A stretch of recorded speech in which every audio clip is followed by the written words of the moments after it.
Well, we're going to get started straight away with what's really disaster in the Royal Navy. We've got quite a strong report on defence today, and I'm going to say we are making the statements we're making out of respect to the members of our armed forces, because it's blatantly apparent that servicemen and women are being betrayed by the British government. But let's kick off with the latest disaster. Well, a little while ago, of course, the Queen Elizabeth aircraft carrier wasn't able to sail due to a propeller shaft problem. I was interested with this headline from Business Insider, because it said the high-profile failure of a $3.7 billion aircraft carrier shows how Britain is struggling to keep up with first-rate militaries. What a true statement there. But this is really the rub, because, of course, the second carrier, HMS Prince of Wales, has now also been unable to sail due to what I would suspect is the same or similar problem. Yes, but hold on a second. The HMS Prince of Wales is only out of dry dock for exactly that problem. Are you suggesting that it's recurred after the fact, after it hasn't sailed anywhere? It's just... I could believe so, Mike, because I think this is an original design problem, and this is going to cause big problems because the people we've spoken to, there's no easy fix around this. So this is design trouble, and they're in big trouble. So no aircraft carriers for the UK. So obviously the Houthis are not going to be seeing this tremendous weapon out in their neck of the woods. I've titled this Orchestrated Breakdown, but not to worry, we can't get an aircraft carrier to sea. But according to the Telegraph defence journalist, Danielle Sheridan, the Royal Marine's new vessel to deliver a lethal punch. There we are. There's a picture of the lethal new vessel for the UK. I'm having difficulty keeping a straight face, but this is the reality of the madness. What are we looking at? We're actually looking at an upgraded rubber boat with some machine guns on it. But yes. According to the defence correspondent of the Telegraph, here she is, Danielle Sheridan, and if we have a look at her experience, she's been defence editor for a year and 10 months, before that political and defence correspondent. But I'm going to say that this young lady can't cut the mustard, because she should be ripping the Ministry of Defence to pieces. What does she do instead? Well, this is a bit more of her article with some astonishing information. This little boat has been repainted in grey to help it hide, Mike. It's incredible, isn't it? It's got new engines, so it can do 200 miles at 40 knots. It's got a new configuration of the driving position. It's a bit like selling a car. It's got new cooling systems, a mast and a trim for better protection in sea conditions. This is remarkable. And the CRC has 3 crew who rotate on long journeys. Well, presumably they're going to be doing longer journeys than the 2 aircraft carriers. Let's have a look at some video clips in order to get an idea of who has been saying what. And these are astonishing. We've given you a little compendium of videos. Let's start with the first one, which is Grant Shapps.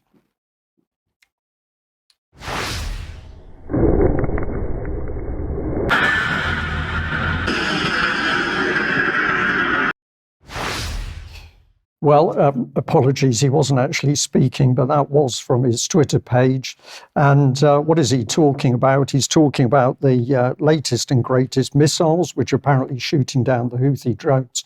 The only problem is information coming into the UK column says that there's a problem with toxic fumes on board the Royal Navy ships firing these.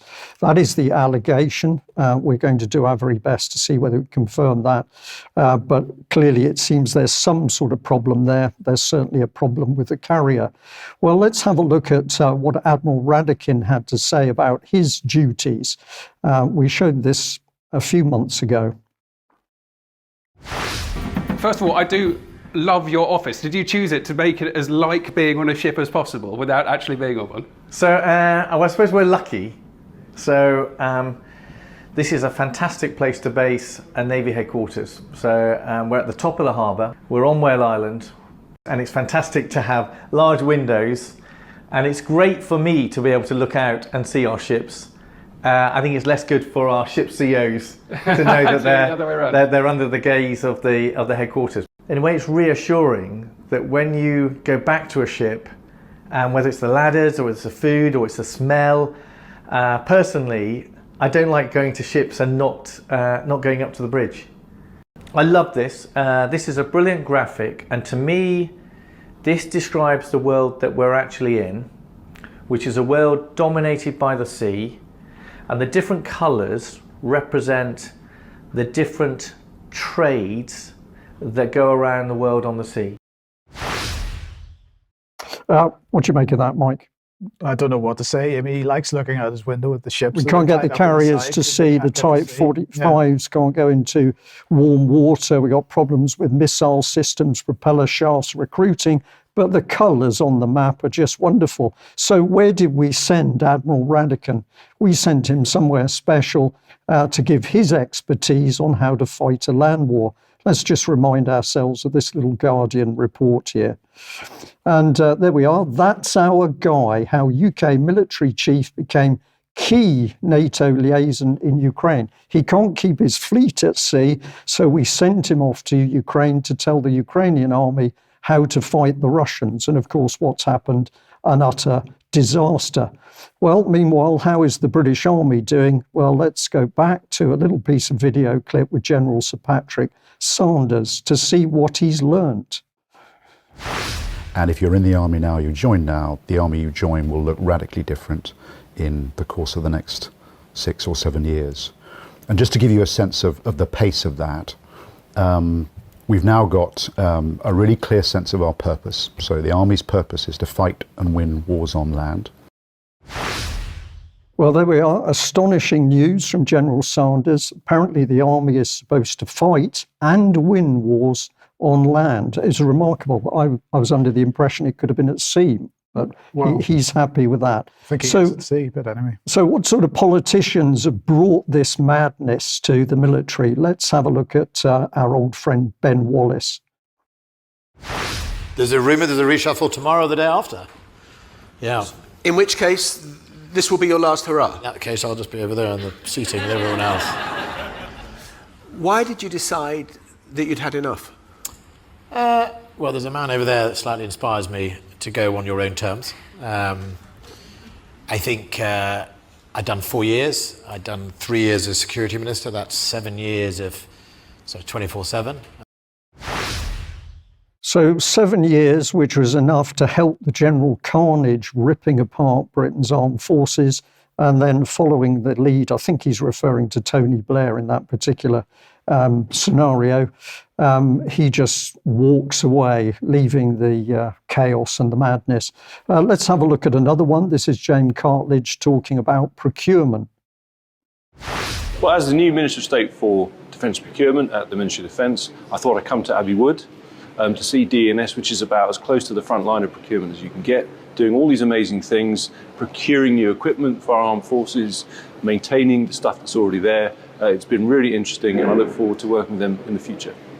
I was incredibly inspired to meet the staff because, I mean, particularly the ones involved in procuring for Ukraine. They've worked so hard to get stuff out there, and it's made a real difference in theatre, made a difference in what is, you know, a full-on war in Europe today. They should be very proud of what they're doing, but we've got to keep doing that, and I'm here to work with them and make sure we can keep delivering for Ukraine, but also for the British Armed Forces and what they do around the world.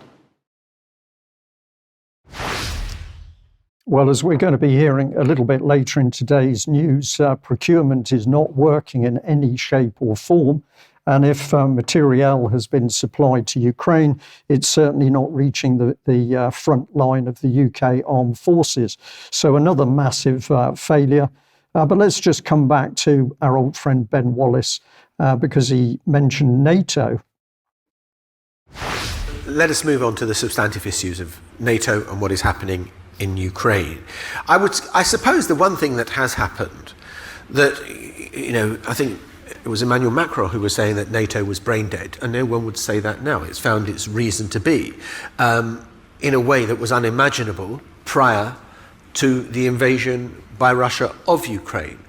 is NATO in a stronger position? And we hear about the fraying of NATO unity. What is more remarkable in your mind, the fraying or the extent of the unity? Well, first of all, NATO has worked. Throughout this war, Well, of course, NATO hasn't worked throughout the war in Ukraine because, of course, Ukraine is on the verge of defeat, terrible carnage on the battlefield, and it's obvious that the power of the Russian military, even facing the help that NATO can give it, the Russians are coming out on top. Meanwhile, all of the ammunition stocks of NATO have been cleared out, and most of the NATO military are without major equipment because it's been given to Ukraine. So an utter shambles. Is this an accident? I don't think so. I think what we're looking at is the deliberate destruction of Britain's military.